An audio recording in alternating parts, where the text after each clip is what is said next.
ശ്രദ്ധയോടുകൂടി വേണം നമ്മൾ രാവിലെ വനയാത്രയ്ക്ക് പോകുന്നത്. വനത്തിൽ പോകുമ്പോൾ നമ്മൾ സാധാരണ നമ്മൾ ഒരുപാട് ഒച്ചയുണ്ടാക്കി നമ്മൾ ഒരുമിച്ച് കൂട്ടാൻ കൂടുമ്പോൾ നമ്മൾ ഒച്ചയുണ്ടാക്കിയൊക്കെ പോകാൻ ശ്രമിക്കാറുണ്ട്. പക്ഷെ അങ്ങനെ അധികം ഒച്ച ഉണ്ടാക്കാതെ വേണം നമ്മൾക്ക് രാവിലെ വനത്തിലേക്ക് പോകേണ്ടത്.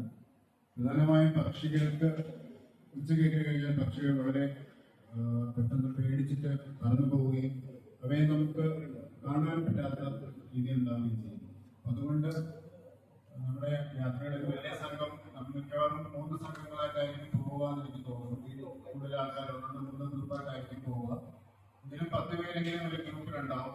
അപ്പൊ നമ്മൾ കൂടുതൽ അധികം നമ്മുടെ ഈ വാച്ചിങ് സമയത്ത് അധികം ശബ്ദം ഉണ്ടാക്കാതെ ശ്രദ്ധിക്കണം.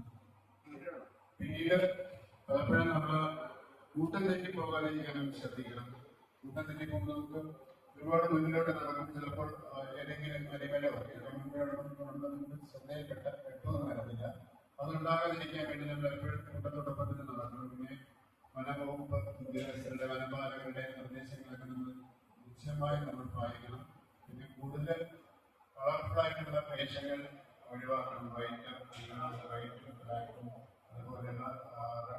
അതുപോലെയുള്ള വലിയ പുള്ളികളുടെ ഷർട്ട്, വരയുടെ ഷർട്ടുകളൊക്കെ മാക്സിമം ഉള്ള ഇതിൽ ഒരുവിധം ഭംഗിയ നിറത്തിലുള്ള വേഷങ്ങൾ ധരിക്കുക. എല്ലാവരും അതുപോലെ ഡ്രസ്സ് ചിലപ്പോൾ എടുത്തിട്ടുണ്ടാവണമെന്നില്ല. കഴിവതും ഇത് ശ്രമിക്കുക. എന്നാൽ മാത്രമേ നമുക്ക് പക്ഷികളെ നന്നായിട്ട് കാണാൻ കഴിയുകയുള്ളൂ. പക്ഷികൾ പലപ്പോഴും നമ്മുടെ ഫ്ലാഷ് എന്നുള്ള നിറങ്ങളിലോ അല്ലെങ്കിൽ ധരിച്ചിരിക്കുന്ന വസ്ത്രങ്ങളോ പെട്ടെന്ന് പറന്നുകൊണ്ട് നമുക്കതിനെ കാണാൻ കഴിയുകയുള്ളൂ. അപ്പോൾ പിന്നീട് വേറൊരു കാര്യം, പെർഫ്യൂംസ് പോലുള്ള സുഗന്ധദ്രവ്യങ്ങൾ നമ്മൾ ഉപയോഗിക്കരുത്.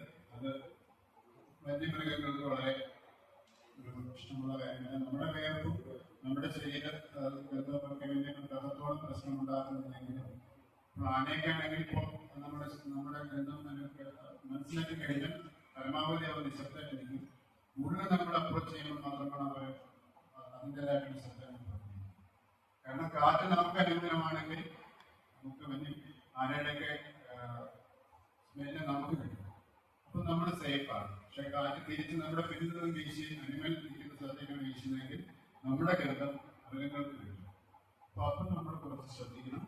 കാര്യം ആനയെ ചിലപ്പോൾ പ്രകോപിതരാണ്, ചിലപ്പോൾ ശബ്ദമൊക്കെ ഉണ്ടാക്കി നമ്മളെ അത് ചെയ്യും. അപ്പൊ നമ്മൾ വളരെ നിശബ്ദമായി നമ്മൾ നടന്നു പോയാൽ മതി.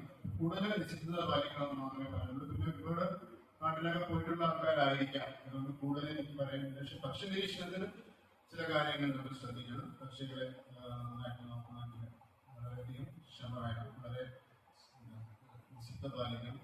അതൊക്കെ നമ്മൾ ശ്രദ്ധിച്ചാൽ മാത്രം മതി. കൂടുതൽ ഞാൻ തിരിപ്പിക്കുന്നില്ല. കാര്യം ഇന്നത്തെ സെഷൻ